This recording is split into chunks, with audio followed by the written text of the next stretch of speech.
Assalamualaikum warahmatullahi wabarakatuh. Kali ini kita akan belajar IPA kelas 6 tema 4 subtema 1 globalisasi di sekitarku.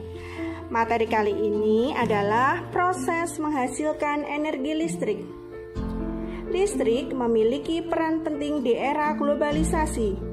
Tidak dapat dipungkiri bahwa globalisasi terjadi karena perkembangan teknologi di berbagai bidang yang didukung oleh peran listrik sebagai sumber energi di dalamnya.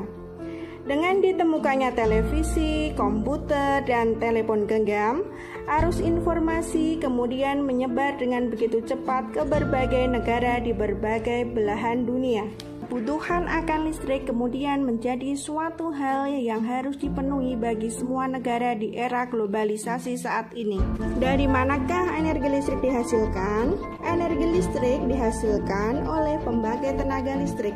Ada pembangkit listrik tenaga air (YLTA), pembangkit listrik aliran angin (PLTB), panas matahari (PLTS), panas bumi (PLTU), dan gelombang air laut. Komponen utama untuk menghasilkan energi listrik pada sebuah pembangkit listrik adalah turbin dan generator. Turbin adalah mesin atau motor yang roda penggeraknya berporos dengan sudut atau baling-baling yang digerakkan oleh aliran air, uap, udara, dan sebagainya. Sedangkan generator adalah mesin yang dapat mengubah energi gerak atau mekanik menjadi energi listrik atau elektrik. Berikut merupakan bahan dan alat menghasil energi listrik. Yang pertama adalah aliran air, yang kedua pintu air, yang ketiga katup pengaman, yang keempat pipa air, yang kelima pipa pesat, yang keenam katup pengatur tekanan, yang ketujuh turbin, yang ke-8 generator, ke-9 transformator, yang ke-10 saluran transmisi. Nah, berikut merupakan proses menghasilkan energi listrik atau skema penghasil energi listrik. Yang pertama, air dari waduk atau sungai masuk melalui pintu yang diatur katup pengaman. Yang kedua, air dialirkan ke turbin melalui pipa yang telah diatur tekanannya. Yang ketiga, energi potensial air masuk dan menggerakkan turbin. Kemudian yang keempat, energi gerak diubah menjadi energi listrik oleh generator. Kemudian yang kelima, energi listrik dari generator diatur tegangannya dan dialirkan oleh transformer. Dan keenam, yaitu energi listrik dibagikan ke konsumen melalui saluran transmisi. Nah, pembangkit listrik terdapat sistem transmisi dan distribusi listrik. Sistem transmisi merupakan proses penyaluran energi listrik tegangan tinggi dari pembangkit listrik ke gardu induk.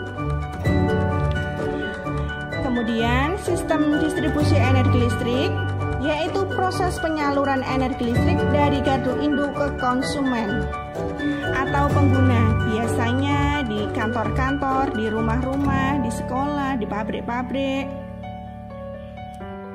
Nah, kemudian bagaimana aliran listrik di pedesaan? Karena mereka biasanya belum ada listrik, sehingga mereka berinisiatif secara mandiri untuk membuat pembangkit tenaga listrik sendiri.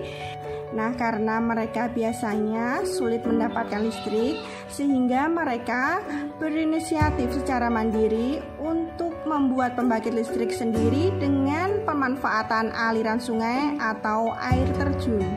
Tujuannya adalah hanya untuk menghasilkan listrik dalam skala kecil atau cukup untuk memenuhi kebutuhan listrik warga setempat.